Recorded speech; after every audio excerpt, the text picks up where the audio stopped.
Assalamu alaikum. Muhammad's Sunday Lectures, brought to you by the Nation of Islam, Muhammad's Temple Unite. This Sunday's lecture will be brought to you by Brother Minister Hon Muhammad.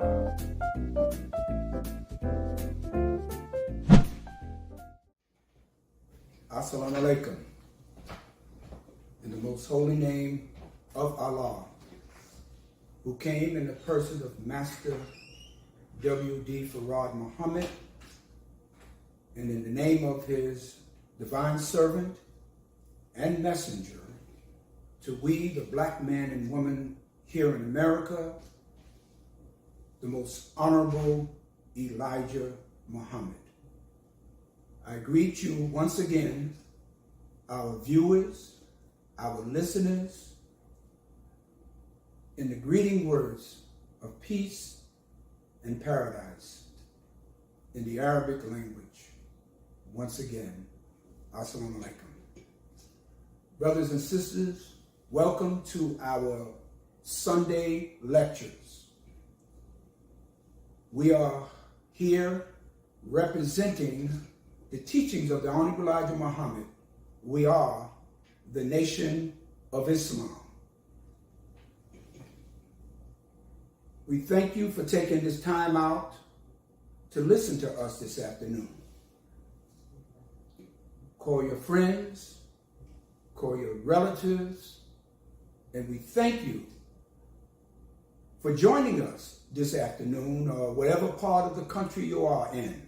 If you're in Central Time, Eastern Time, Western Time, we thank you, brothers and sisters, for listening to us this afternoon. The Hon Elijah Muhammad always taught us, whenever we come before the public, whenever we come to represent the teachings of Islam, we always open up in prayer. My name is Brother Minister Abdul Haq Muhammad. I am a member of the Nation of Islam. So we want to ask you to join us in the Muslim opening prayer. Whatever God you believe in, whatever deity that you say you respect and love, we just ask you to join with us this afternoon in the Muslim opening prayer. Please join us. Surely I have turned myself to thee, O Allah, trying to be upright, to he who originated the heaven and the earth. And I am not of the polytheists. Surely my prayer, my sacrifice, my life, and my death are all for Allah, the Lord of all the worlds. No associates has he, and this I am commanded. I am of those who submit. O Allah, thou art the King, there is no God but thee. Thou art my Lord, and I am thy servant. I have been greatly unjust to myself, and I confess my faults. So grant me protection against all my faults, for none grants protection against faults but thou. And guide me into the best of morals, for none guides into the best of morals but thou. And turn away from me the evil and the indecent morals, for none turn away the evil, or none turn away from me the evil and indecent morals but thou. And O Allah, make Muhammad successful, and the followers of Muhammad successful here in the wilderness of North America, as thou did make Abraham and the followers of Abraham successful. For surely thou art praised and magnified. And O Allah, bless Muhammad and the followers of Muhammad here in the wilderness of North America, as thou did bless Abraham and the followers of Abraham, for surely thou art praised and magnified in thy midst. Amen. Thank you, brothers and sisters, for joining us. Once again, in the name of Allah, the Beneficent, the Merciful, who came in the person of Master Farad Muhammad, and in the name of his divine servant and messenger, the most honorable Elijah Muhammad, I greet you once again in the greeting words of peace and paradise of Assalamu alaikum. Brothers and sisters, we are going to talk about a subject today that is very sensitive, is very dear to my heart. It's something that we should always concentrate on as we remain here in America fighting for freedom, justice, and equality. It's a sensitive subject, and we must take our time. We must carefully deal with this subject because it represents our salvation as a people. It is on the black woman. This subject is sacred, and it should be sacred to each and every one of us because we're talking about something that is dear to our hearts, our black woman. We all have a mother, or some of your mothers may be no longer here. We have sisters, we have aunts, we have daughters, we have nieces. These are our women, and we love them.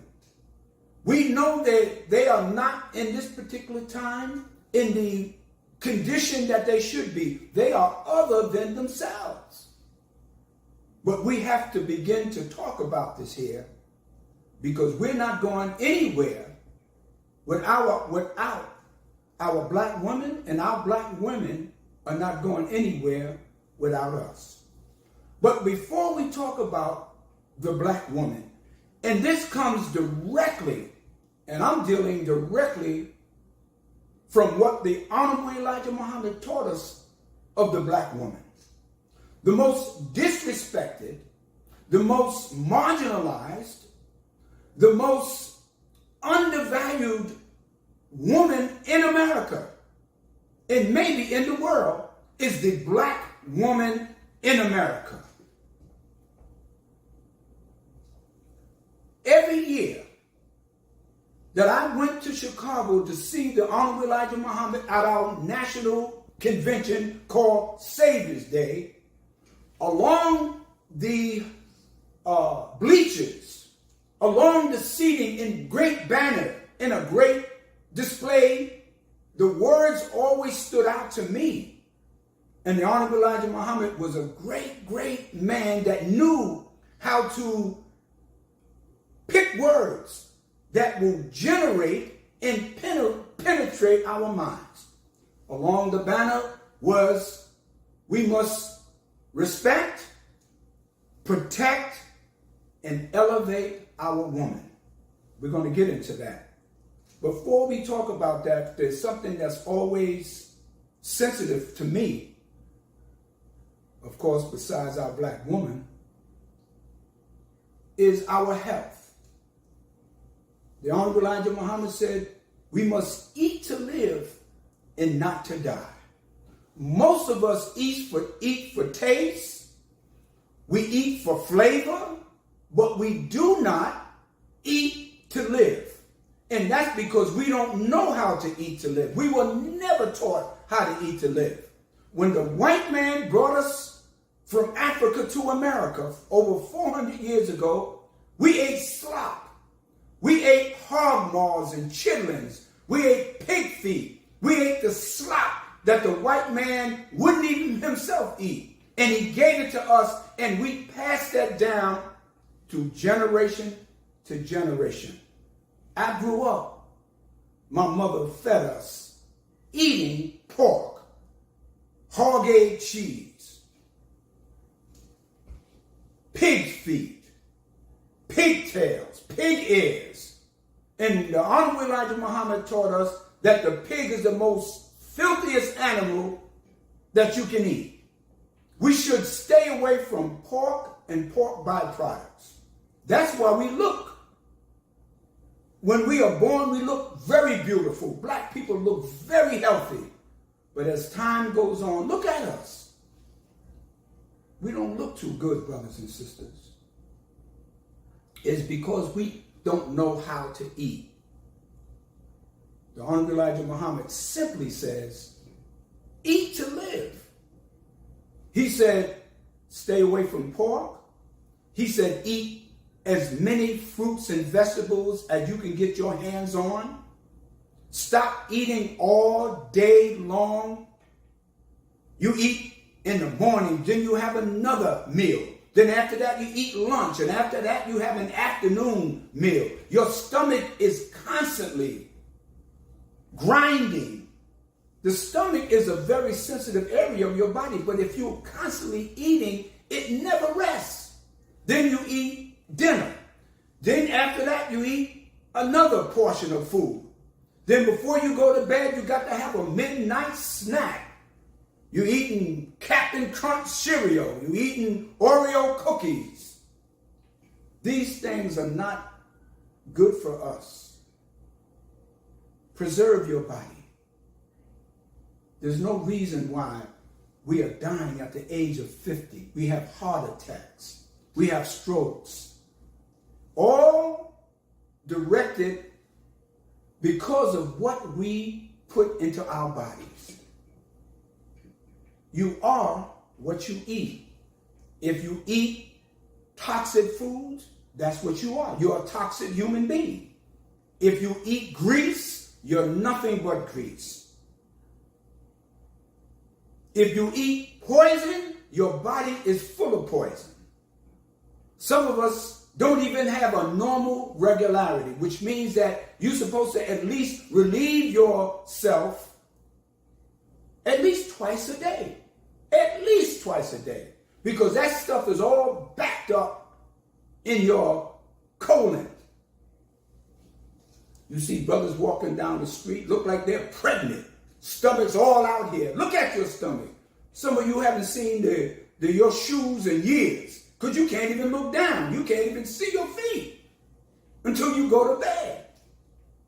So I am appealing to you, brothers and sisters. Our sisters too. And the only reason why they live a little longer than us, because they are able to get pregnant, so they have what is called prenatal care. So they're going back and forth to the GYN, to their prenatal care doctors, and they're getting checkups. So they know their body. So when they have a child, all of that poisons is coming out after the child is born. They call it afterbirth. Didn't want to upset you. Just wanted to check you and let you know we can do better and we can live longer. Now,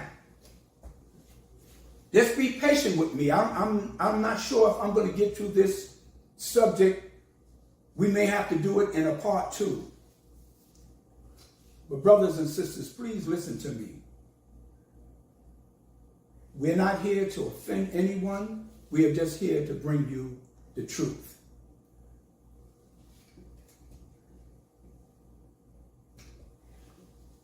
Besides the sex drive, the most powerfulest energy in the human makeup is the power of love. I'm going to say that again. One of the most powerfulest forces in the human makeup is the sex drive. It's an appetite. It's a natural response that we have for one another. But the most powerfulest other effect is the power of love. And we have to love our black woman. The Hon Elijah Muhammad said we must respect, protect, and elevate our black woman. We want to talk about those 3 things. We want to break it down so we can understand the need for that, because our black woman needs us. They need us. They're screaming for our attention, our need for their security of them. They're calling out to us to protect them, respect them, because they are other than themselves. Our black women are jewels. You know, you take your money and you put it in CDs. You take your valuables and you put it in safe deposit boxes. You hide it in your house. Some of us have thousands of dollars and we put it into investments. But what about our black women? What about our black girls? What about our black daughters? Don't we have more respect for them and love for them than we have for those things I just mentioned?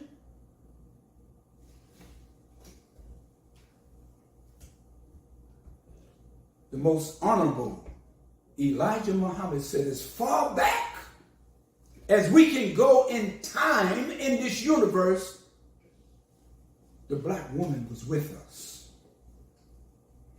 You cannot find a time. Yes, the black man created himself out of triple darkness, but we don't know when the black woman came. We don't know if it was a minute after we came into creation or 1,000 years. We don't know. But as long as we could remember and record, she has been there right with us. Right today, she's with us. We love the black woman, but we have to develop a value of her in order to love her properly.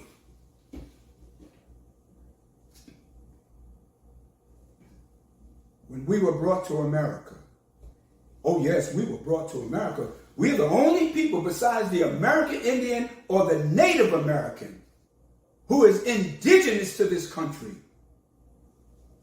We're the only people who have come here, and we were forced to come here.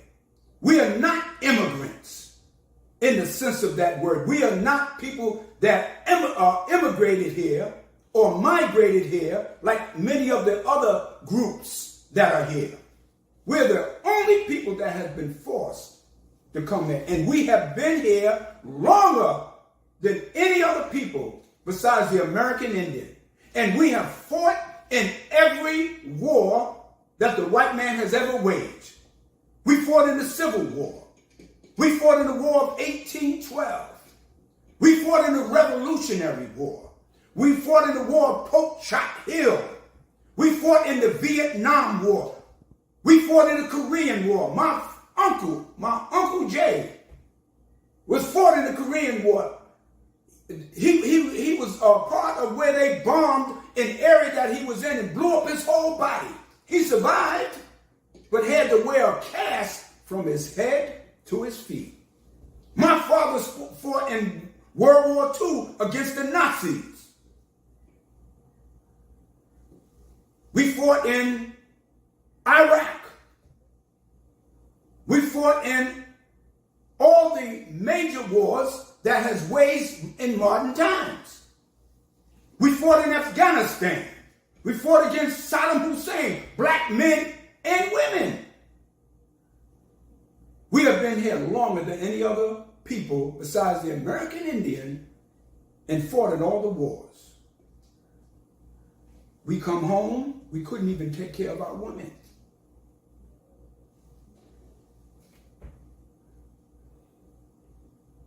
The Hon Elijah Muhammad said God in person taught him, introduced himself as W.D. Farad.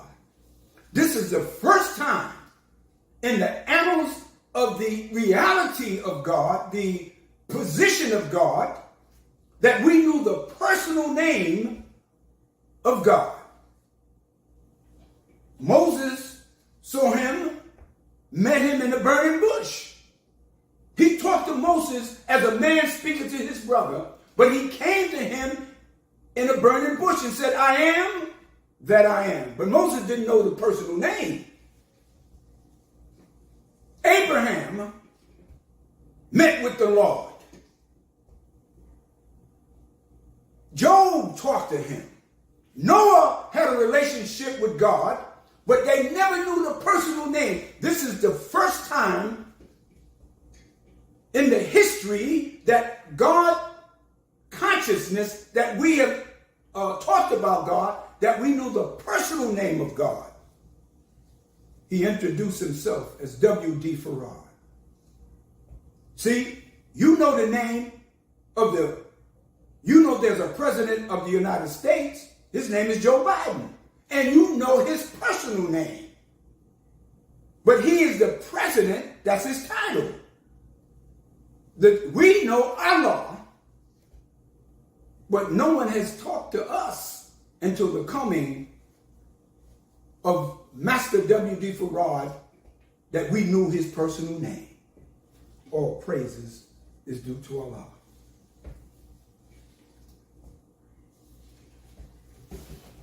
I'm coming directly from the teachings of the Hon Elijah Muhammad, found in his iconic book called Message to the Black Man in America. And he has a chapter in this book called The Black Woman. It is found on page 58. If you don't have a Message to the Black Man in America, find yourself. Go on Amazon. Go somewhere. Look it up and get yourself a copy. You got a copy of all the other books in your house. How come you don't have a copy of Message to the Black Man? Okay.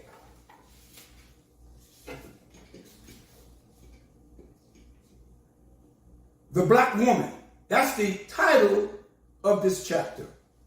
The Black Woman. The Hon Elijah Muhammad, very simply, very plain, because he wasn't a complicated man. He made things so simple. They say even a fool can understand what he was teaching and talking about. Okay? I hope everyone is all right so far. I'm a little passionate about this here because we're talking about our black woman. This is what the Hon Elijah Muhammad says. He said, the woman is man's field to produce his nation. Okay? Without a woman, you cannot reproduce yourself. You cannot reproduce yourself unless you have a black woman. She has a womb. You produce sperm. The sperm goes into her ovaries. The sperm begins to develop. And you have a child. Very simple. You can look that up. She is the field to produce his nation. If he does not keep the enemy out of his field, he won't produce a good nation. See, the Hon Elijah Muhammad came from the farm. His family grew up on the farm. So he understood from a young child, from a young boy, how things work agriculturally. This is what he says. He says, if we love our vegetables and crops, we will go out and turn up the leaves on the vegetable stalk to look carefully for the worms that are eating and destroying the vegetables. We will kill that worm, right? Okay. So the woman is the field by which we produce our nation. Every nation reproduces itself through its women. But if you have a garden, if you have a field and you're growing fruits and vegetables, and if there's an enemy, worms or rats or any kind of vermins or any kind of insects that was eating up your crops, you will kill that enemy. That is very simple. So the Hon Elijah Muhammad says, again, we will go out into the cotton field and look for the enemies of our cotton and try to kill that enemy. We study poisons, chemicals of the and we pour these chemicals on the enemies of our crops to keep the enemies from destroying our crops. We love the crops that we can produce every year, every season, as well that we kill every enemy that we find seeking to destroy our crop. How valuable, he says, is your fruits, your vegetables? How valuable are they compared to your black woman? How valuable? This is the question that Mr. Muhammad asks.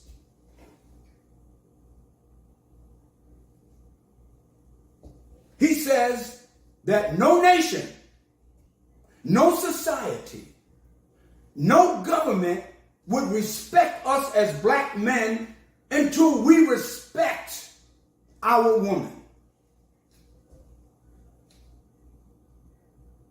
We will never be recognized as a civilized nation, Mr. Muhammad says, until we show a genuine respect for our woman. See, he says, this is Hon Elijah Muhammad. He says, when we were brought into servitude, slavery, enslaved, we're not slaves by nature, we were enslaved. And we have to stop saying we were slaves. We were enslaved. That was a plan. That was an orchestrated plan by the white man, who the Honorable Elijah Muhammad said that his teacher, God in person, told him was the devil in fact. He said they destroyed our love for our woman. We have lost respect for them. And you might say, well, brother, they don't have no respect for themselves. They are other than themselves. They weren't born like that. They were made like that by an enemy. And we must gain and fight and reclaim that love for our black woman. Yes, they are out of control.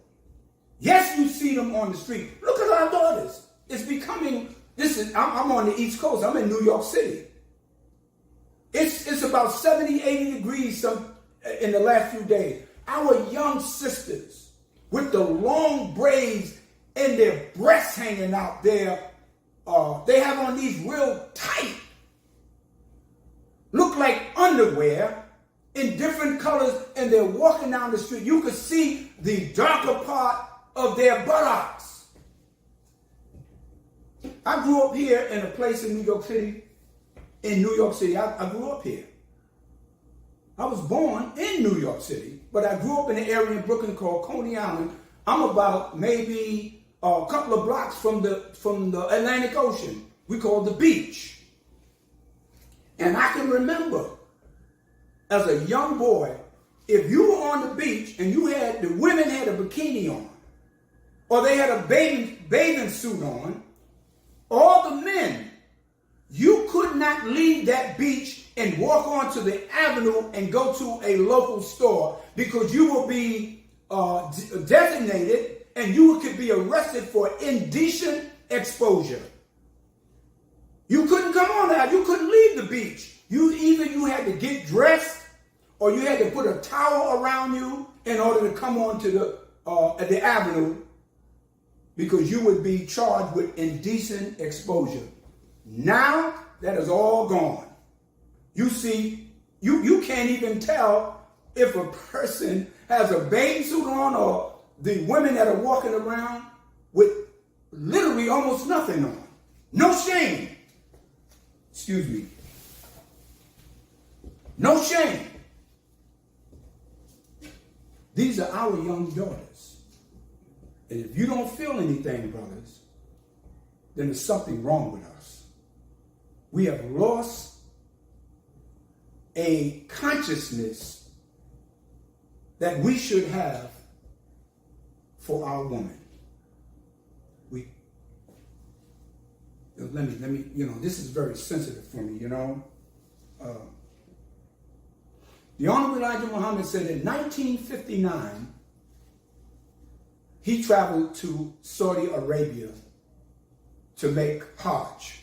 Hajj is a Muslim term used to describe a pilgrimage to a particular site or place. And he said he was in, let me just read it, because I want to come straight from him. Because I don't want no one saying, brother, that's your thought, brother Hawk. That's what you talking about. No, I'm coming straight from the teachings of the most honorable Elijah Muhammad. All praises is due to Allah. He said, in 1959, he said, I traveled to Turkey. He said, I traveled to Africa, Ethiopia, and Sudan. He said, I visited Arabia, Mecca, and Medina. He said, I visited Pakistan. He said, we returned home from Lahore, Pakistan. And he said, on the 6th of January, 1960, he said, everywhere I went, there was great respect for their women. He said, some places I went, you didn't even see the women. But you can look at our daughters, our women, our sisters. You see them out all times of night, 3, 4 in the morning. Let's walk in the street, unprotected. We have lost the respect for our women. I know, brothers, they're out of control. I heard a song by, I don't know what rapper, but they said they ain't loyal. It's talking about our women. They ain't loyal. How can they be loyal if they see us that we are unloyal to them? Women by nature wants a man to protect them. They want a man to love them. They want a man to show passion and humility for them. But the white man during slavery,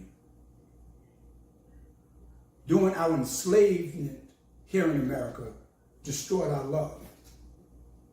Our women would be out. Let me tell y'all, when historically, I'm gonna get into a little bit of history. When they brought us here, the first generation of our men and women were killed off. This is true. This is it. Go read it. Go study it. The first generation of enslaved black men and women that came here in the hulls of ships, that first group of adults were murdered, were killed by the white man.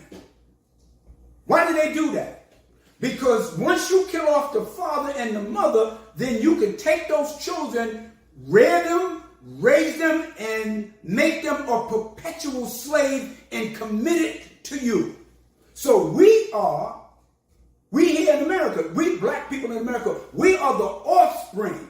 We are the lineage from that generation that whose parents were killed off, and the children were able to be controlled and enslaved by our enemy.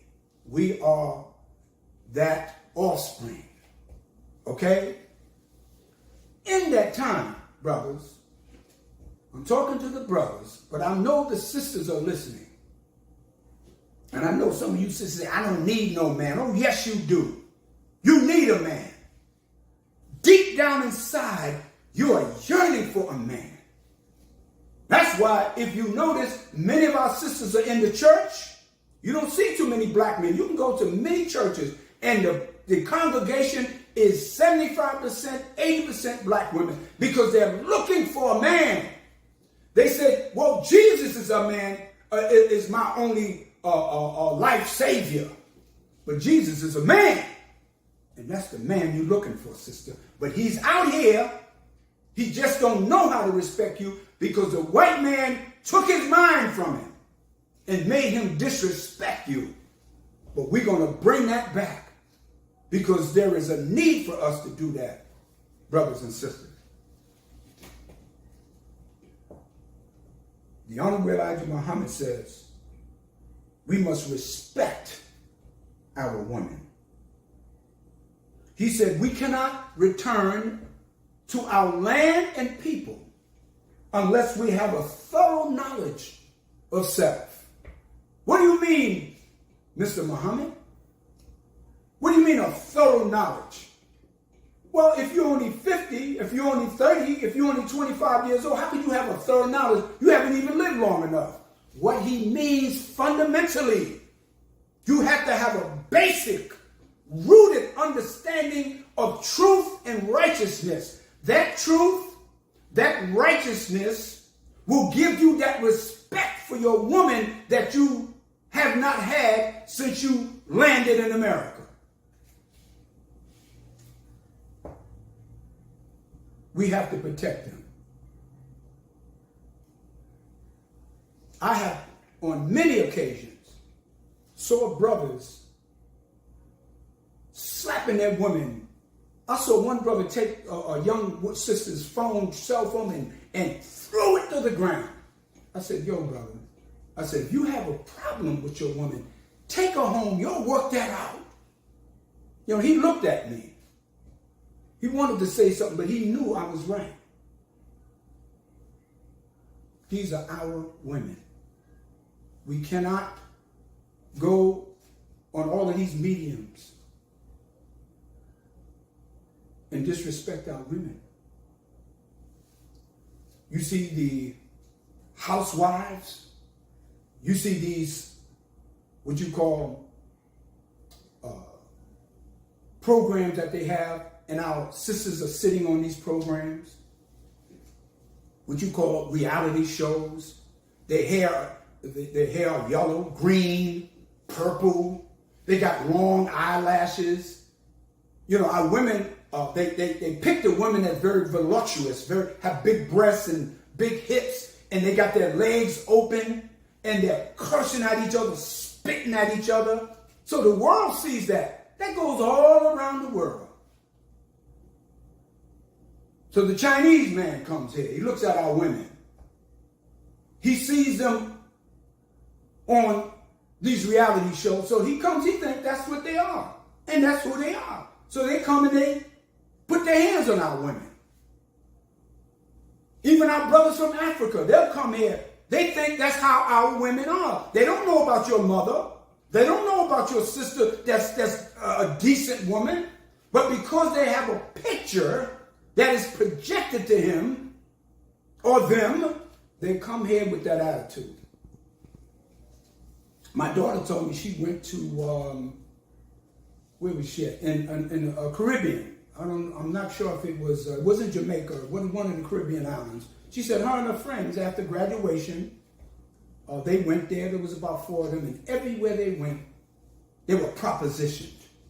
And he said, come here, Keisha, Shaniqua, come here. Let me take you upstairs to the hotel. Don't even say, let me take you to dinner. They think they're easy.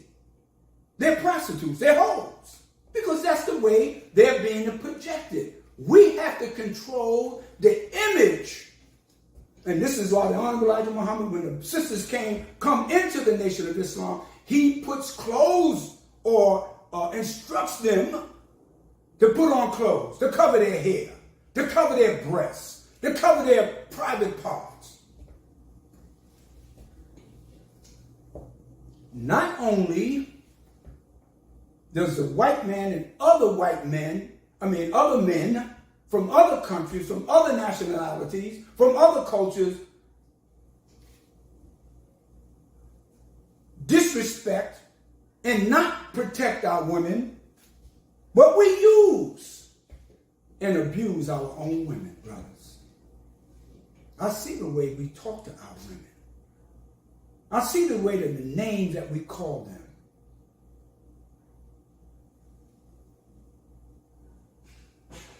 I see the way that we don't show any real concern and really passion for our women. You know, when I was growing up, I watched as a little boy. It was me. I was the youngest at the time, and then I had a brother about 4 years older than me. And I might have been about 7, 8 years old. My brother may have been about 11. And I had an older sister. She was 5 or 6 years older than us. And every time my father got intoxicated, every time he got drunk, he started hitting on my mother. And we would cry. And we would, please, Daddy, don't hit her. I saw my father knock my mother's tooth out. Blood would be everywhere on the bed. And we lived in like a what you call a kitchenette. One big room that you might call a studio apartment today. But it was a rooming house we lived in. And every time my father got drunk, he would start beating on my mother. And of course, my mother didn't know how to hold her tongue. She was very cutting and very scaling with her words against my father. He wasn't an educated man. He never finished high school. And as we got older, me and my brother, we told our father, said, Daddy, we love you, but you're not going to put your hand on our mother again. He tried to raise up, but he knew we weren't playing. But I didn't understand. My father had been destroyed as a man when he went to the army in World War II. He was in Italy, where they had the fascist government under Mussolini. And they treated him less than a human being. They treated him worse than a dog. All the black soldiers there were put into cold barracks. The German soldiers were treated better. They had a better environment. They had better food. They gave them blankets and they accommodated them, and they treated the black soldiers less than human beings. So my father came back less than a man, feeling less than a man. And he took that anger, he took that anxiety that he was carrying, he took that pain, and when he got drunk, it all came out, and he took it out on my mother. I found out later that is what was happening to him. And that's why he did those things. He just didn't have the knowledge of himself. He didn't know God, nor his origin in the world. And that's why you see black men use and abuse their black women. I never liked pimps. I knew pimps put their women on the street.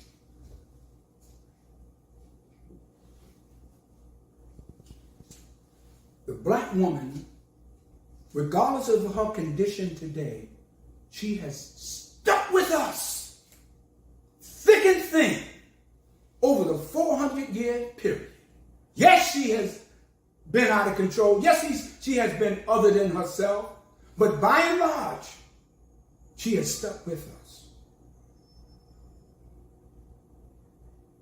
Look at the dope. Sometimes you see dope fiends walking down the street, crackheads, and they got the woman, she's following, the black woman, she's following right behind them. Even though they're both in that condition, she's hanging right in there because she has a natural inclination to her black man.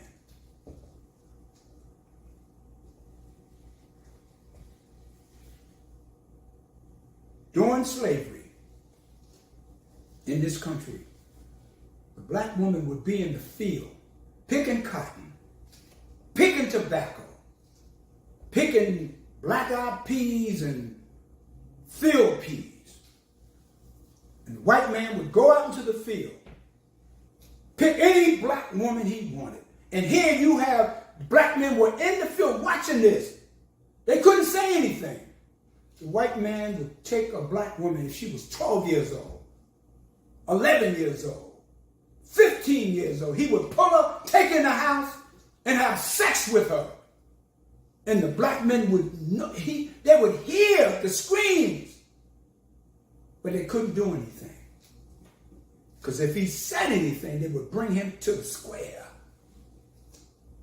And they would give 50 or 100 lashes with a whip.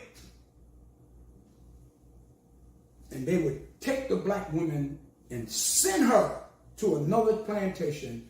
And this was his wife, his sister, his daughters. So as time went on, it kind of separated us, broke us down. And we were really yearning to be with our woman.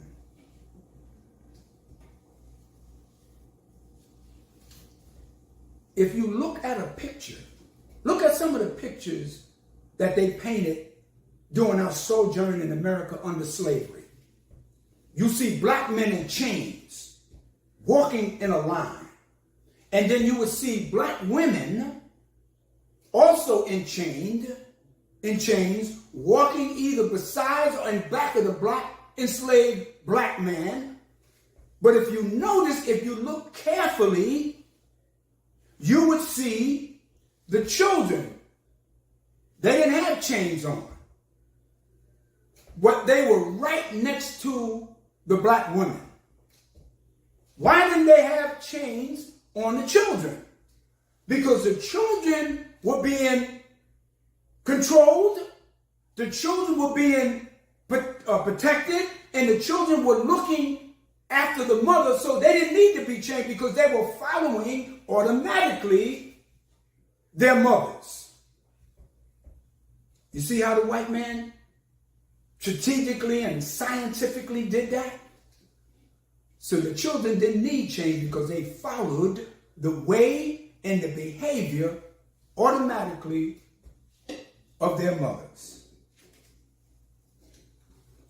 So they were controlled.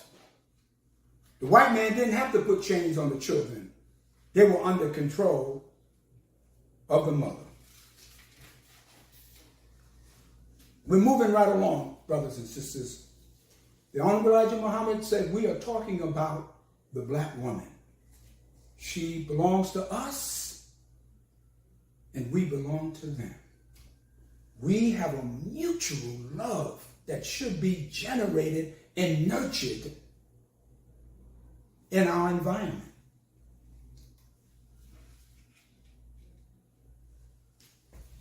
Let me go back to the Hon Elijah Muhammad's words in Message to the Black Man in America. He said, "Is not your woman more valuable than the crop, the corn, the cotton, the cabbage, the potatoes, the beans, the tomatoes?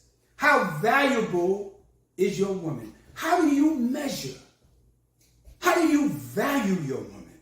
What are you looking for, black man? What are you looking for, black woman, to receive from your man? You have to have an understanding. You have to have a measuring stick. You have to have a guide in order for you to understand your relationship with your black women. The Hon Elijah Muhammad said, "Yet you are not careful about your woman." He said, "You don't love them." Then he asked us the question, why? What has destroyed our love for our women?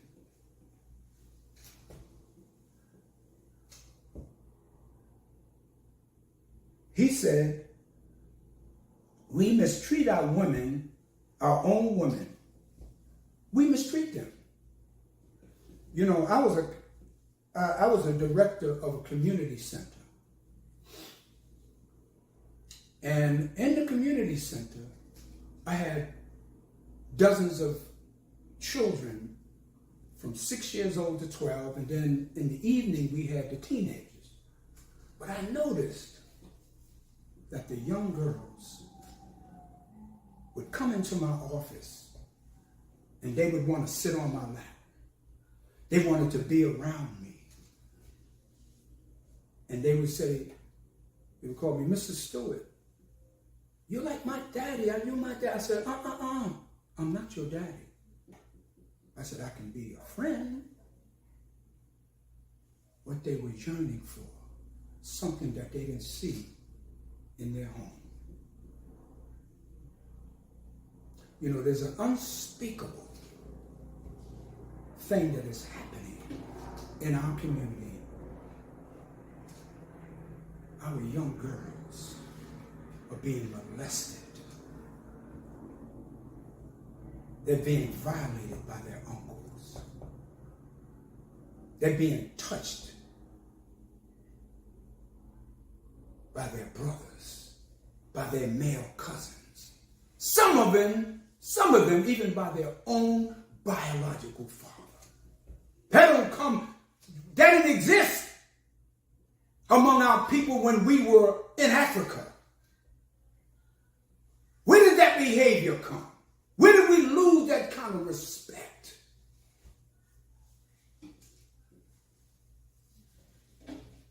We have to protect our daughters.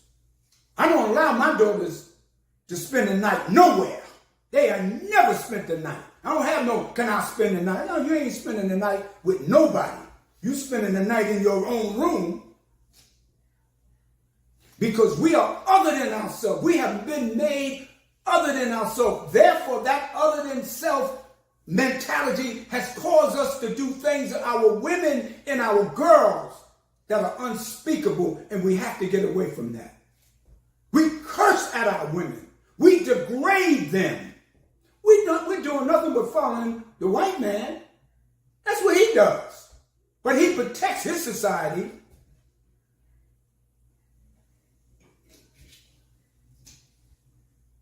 The Hon Elijah Muhammad said we have lost respect and love for our women. But we can get it back, brothers. Don't think that cannot happen. But he says that the only way that we can return that love for our women and our mistreatment, and he said the white man's false religion has caused us to be in the condition that we are in. What do you mean, the white man's false religion? They taught us Christianity. And in Christianity, there's a false concept of God, and we believe that we're going to go to heaven after we die. So we do crazy, unspeakable things here on the earth, thinking that we're going to be forgiven when we go to heaven. That's a crazy concept. He said, Islam is the only the teachings of Islam is the only thing that can correct our position and condition concerning our black women. He said we must protect. And I'm not telling you to go out, brothers, with bats and guns. You're going to walk down the street and protect black women that way. No, we have to, I'm going to tell you how we have to do it. Because if you run out there and you do that, you can get arrested, you can get killed. It has to be done in a very scientific, intelligent way, as taught by the Hon Elijah Muhammad. He said we have to elevate.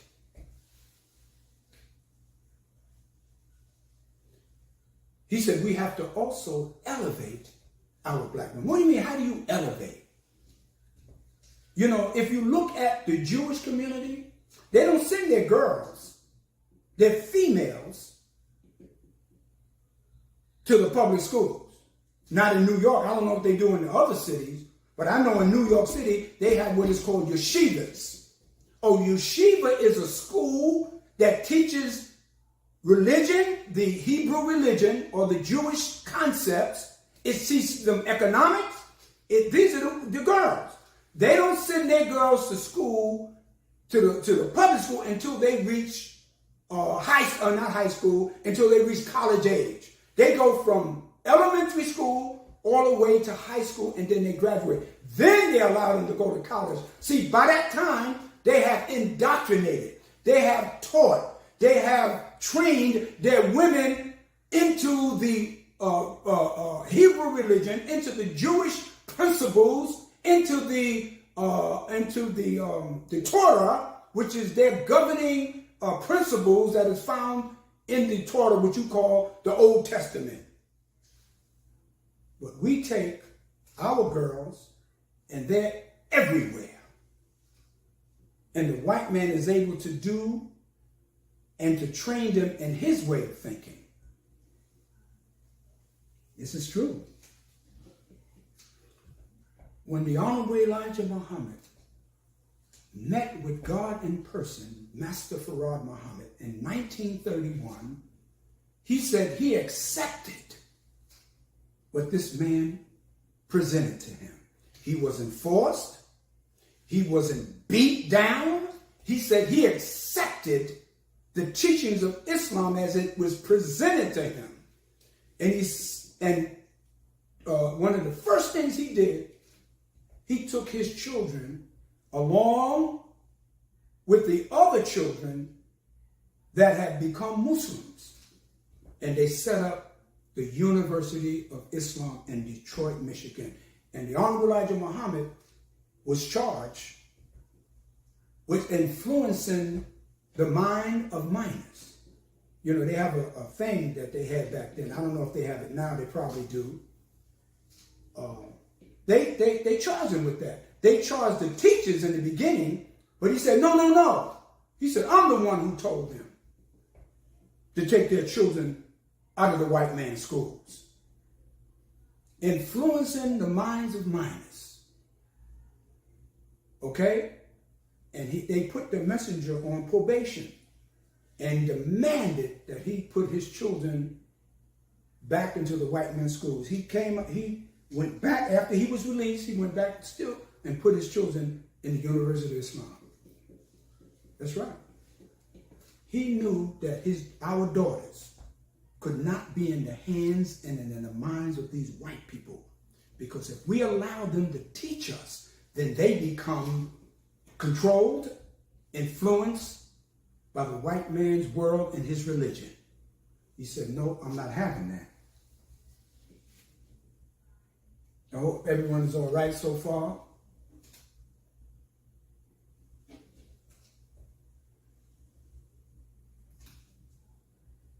We must enhance. When you say elevate the black woman, we can't beat them down. We can't treat them like the white man has treated us. Then we become the devils that we call the white man.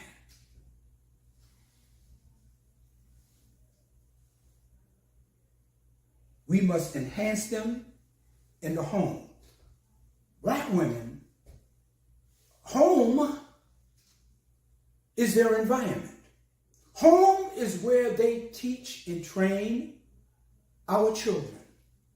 Home, the home base, is where the woman is the first teacher, the first nurse, the first provider. That is her domain. And we should not, the Honorable Elijah Muhammad said, interfere with that. We guide, we give ideas, but we don't take control of that, because that's her base. And if she's out of place in that base, then we begin to sit down with our women and we discuss how the home and the children should be raised and reared. We have to elevate her in industry. Home is her base, but that's not necessarily her place only. She can be a scientist. She can be a writer. She can be a businesswoman. She can drive trucks if she wants to. We cannot limit her because she has a mind. You know, before the advent of Islam in Saudi Arabia, you know what the Arabs used to do? The Arabs would bury their female babies in the desert of Arabia. The child would be born and they would take the child, the female child, and bury them alive.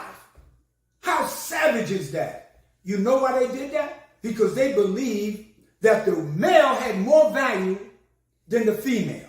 They felt the female was soulless. that the female had no true value in life and they would bury their female. It wasn't until Prophet Muhammad, may the peace and blessings be upon him, introduced the Holy Quran or the revelations of Allah to them to offset that madness.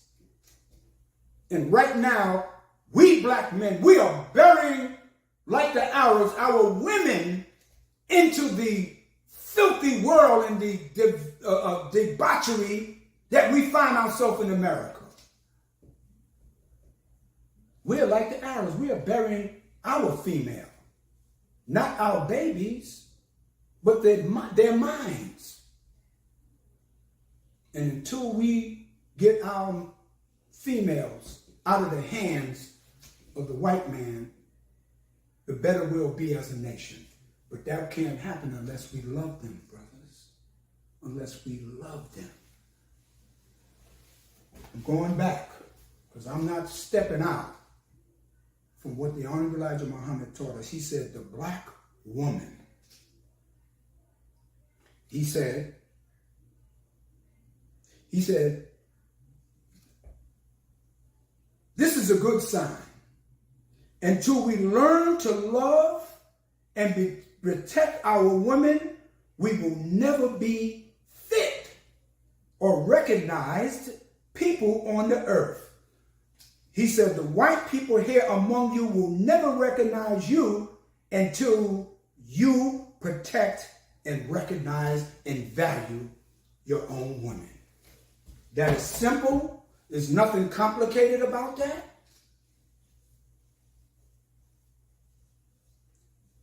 It's almost, there's almost a need for us to cut off the world from our community. You know how when a family has problems, everybody goes into the house and close out outsiders, people that's not a part of the family. Some of you have wives and children. If you want to correct a problem, you eliminate the outside world and you go inside and you talk about the problem. You identify what the issues are, what caused it. If you don't know the cause, you don't know the solution. And you're not going to find the solution. Okay? So, you go inside. We really probably need to do that. Close out the world and invite the black men and black women and have, like, you know how different organizations and agencies have conventions. They close it out to non-members. You have to be a member of a union to be a part of the union convention. You have to be a member of a particular group or society in order to participate. That's what we probably need to do. I think that's what the Hon Elijah Muhammad was trying to do. You know, he said Islam is not only able to elevate your woman, but until you have the power, you have to have the, look at that word. He said you have to have the power to protect your woman. How do you get the power? First of all, you get the knowledge of yourself, who you are. What's your purpose in this world? What is your vision for a better world? Are you powerful enough to protect and make sure that you have a decent and safe place to live? But that has to come by you being forceful, by you being consistent.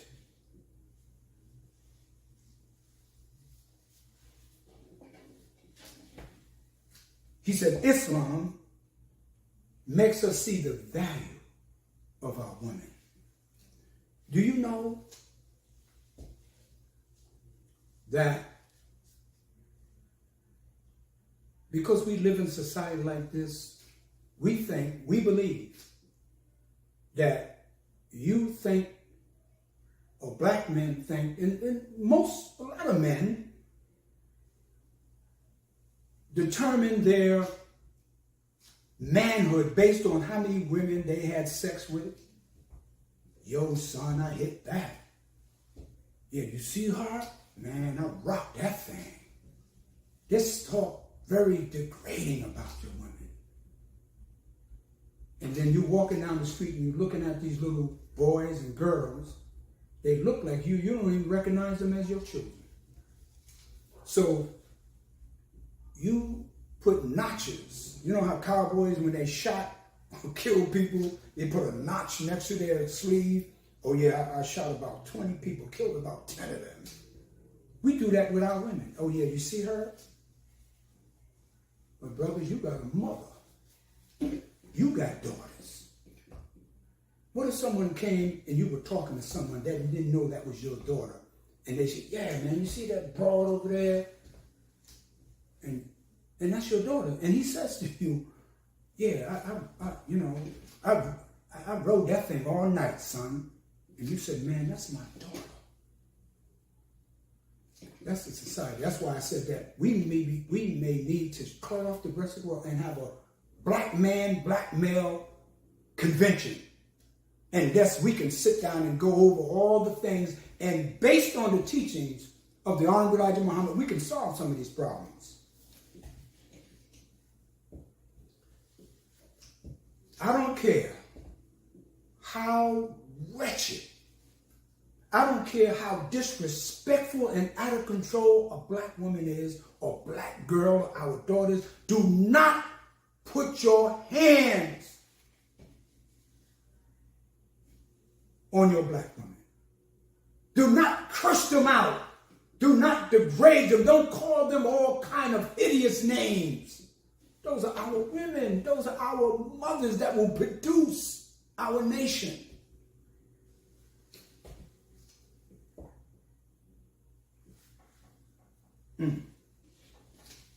This may have to be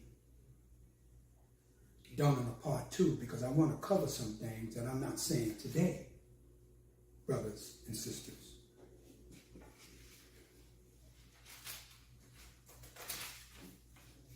The black woman. I just want to say something. We're gonna do a part 2 to this because I want to talk about in a hadith. There's many hadiths. Hadith is the way of the prophet, his customs, the way of Prophet Muhammad. There's a hadith called Sahih Muslim, and in that hadith it said that heaven is found at the feet of your mother. And then in the book of Revelation, it talks about a woman clothed in the sun. And in the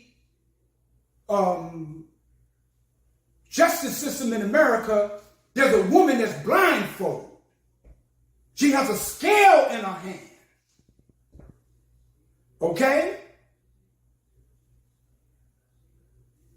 What does that all mean? We want to get into that next time and break that down. The Hon Elijah Muhammad said the black woman. When the sisters come into the nation of Islam and they accept their own, he puts them in a class called the MGT and the GCC. And that MGT and GCC is Muslim Girls Training and General Civilization Class. And a book that Master Farad Muhammad, God in person, gave to the Hon Elijah Muhammad called the Problem Book. He said the wife of the uncle of W.D. Farad lives other than herself. What is herself? How does she live other than herself? Now this is the 1930s now. But he told Mr. Muhammad, put him in a class called the MGT and the GCC. Give him a general civilization. Teach them how to act at home and abroad. Teach them how to sew, how to cook, how to take care of their family and their men. You can't protect her unless you're able to control and provide for her, the black woman. We love you, black women, and we're going to talk about these things in our next part 2 of this, okay? So I'm going to close on this part, but we're going to do this next week. I want y'all to tune in because we're going to talk about that woman clothed in the sun. We're going to talk about how Prophet Muhammad said that heaven is at the feet of a woman. We're going to talk about the scale of justice. The symbol of justice is a woman with blindfolded with a scale. We're going to talk about that. So tune in. Same time, same YouTube station, same teachings coming from the most honorable Elijah Muhammad on the black woman. He said, protect and elevate your woman. That is the next part we're going to talk about. So brothers and sisters, until we go to part 2, I just wanted to whet your appetite and to get us to understand the love we have, that we should have for our women. So as I came to you, I will close in the name of Allah, the beneficent, the merciful. All praises due to Allah for giving us and raising among us a leader, a teacher, and a guide, the most honorable and humble Elijah Muhammad. Assalamu alaikum. Brothers and sisters, as we opened up in prayer, and as we are closing, we're going to close with prayer. So please join me in the Muslim closing prayer. Of course, we're like this. This is called the dua prayer. Okay? This is what the messenger taught us. So follow me. In the name of Allah, the beneficent, the merciful. All praises is due to Allah, the Lord of all the worlds. The beneficent, the merciful, master of this day of judgment in which we now live. Thee alone do we serve, and thee alone do we beseech for aid. Guide us along the right path. Along the path of those who thou hast bestowed favors, but not along the path of those whom thy wrath is brought down, nor along those who go astray. Say, He, Allah, is one God. Allah is He, who nothing is independent of, but upon whom we all depend. He neither begets not, nor is begotten, and there is none like him. And I bear witness that none deserve to be praised or worshipped besides Allah, who came in the person of Master Farad Muhammad, and I bear witness that the Honorable Elijah Muhammad is his true servant and messenger. Ameen. Brothers and sisters, again, thank you for joining us. You will get some information on how you can learn more about the teachings of the Honorable Elijah Muhammad in our Sunday lectures, and how you can reclaim your own, how you can support us. Hope we didn't disrespect anyone. Hope I didn't make you feel uncomfortable. We're just giving you the truth. So stay tuned for this information. And until part 2, the black woman. Protect, respect, and elevate her. Assalamu alaikum. If you believe what you are taught today on Islam is true, and you would like to learn more, or you are ready to accept and reclaim your own, contact the Lost Found Nation of Islam Muhammad's Temple United at 623-312-4352. Again, that's 623-312-4352. We thank you for joining us today, and we ask that you return next Sunday and invite your family and friends. We ask your support so that we may continue to get the truth out to our people. You may contribute by donating to our Cash App at $MT United. That's $MT United. The Lost and Found Nation of Islam, Muhammad's Temple United, is seeking to unite with all of the believers in temples across the country. If you are a member or a part of a temple, or if you have a temple, contact us and let us unite one nation under one way of life, Islam as taught by the Honorable Elijah Muhammad. Don't see your city or state? Let's change that. Let's unite and put your temple on the map of unity. Let us not come together in unity in belief only, but let us come together and unify as one in practice. The time is now, black man and woman. Your nation awaits you.